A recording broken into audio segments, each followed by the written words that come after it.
bienvenue à toutes et à tous sur Cocotte TV. Aujourd'hui, une nouvelle vidéo de présentation qui porte sur la Z77A GD65 Gaming, une carte mère un peu plus haut de gamme que la GD45 Gaming que nous avons découvert il y a peu. On vous propose bien sûr de découvrir le bundle et la carte mère dans ses moindres détails. C'est maintenant, c'est tout de suite, c'est sur Cocotte TV. Du côté du bundle, on trouvera un bon paquet de notices d'utilisation, un DVD avec les drivers, les applications, la backplate pour votre boîtier noir et rouge. On trouvera ensuite des headers pour un montage et une installation facile des power-on, reset, USB, des choses comme ça. On aura ensuite les petits brins pour les V-check, histoire de mesurer les voltages sur la carte mère. On retrouve de nouveau l'écusson MSI G Gaming. On aura 4 câbles SATA noir et blanc, le pont et CELI, et enfin le petit panneau à coller sur votre poignée de chambre ou de salon, ou tout ce que vous voulez quand vous êtes en train de jouer, tout simplement. Tout de suite, on découvre la carte mère. Nous voilà maintenant au-dessus la GD65 Gaming. On commence avec le connecteur 8 pins CPU qui permettra d'alimenter les 12 phases d'alimentation que l'on retrouve autour du socket. Un petit peu plus loin, on a les 4 ports DDR3 qui fonctionneront à 2800 MHz max en overclocking. Bien sûr, comme on est sur une carte gaming overclocking, on retrouve l'OCGNI, le reset, le power, les V-check pour les points de mesure, le connecteur 24 broches au niveau des prises fan. Bien sûr, vous le remarquerez, on en a à plusieurs endroits de la carte mère. On aura de quoi mettre assez de ventilateurs pour refroidir la configuration. Continuons un peu plus bas avec le header pour l'USB 3.0.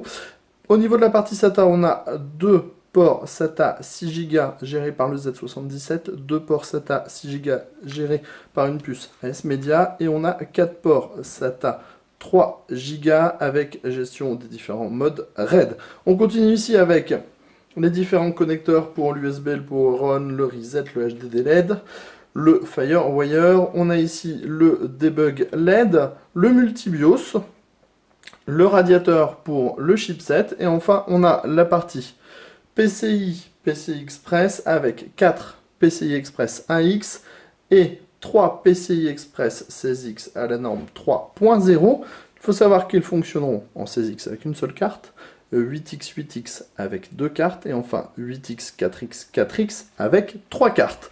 On note bien la présence du logo Sound Blaster Cinema pour la carte son et du Killer E2200 pour la partie Ethernet 1000.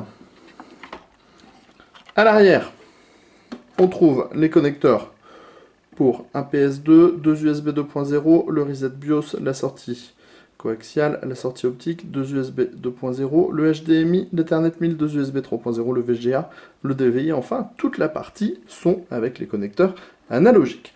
On termine comme toujours avec le petit tour en gros plan de cette carte mère, avec les radiateurs noirs et rouges qui reprennent la forme du dragon, le socket, les ports DDR3, les différents boutons pour l'overclocking, le 24 broches, les points de mesure, le radiateur du chipset avec la partie SATA et de USB 3.0, les différents connecteurs et enfin la partie PCI Express pour brancher vos différentes cartes filles.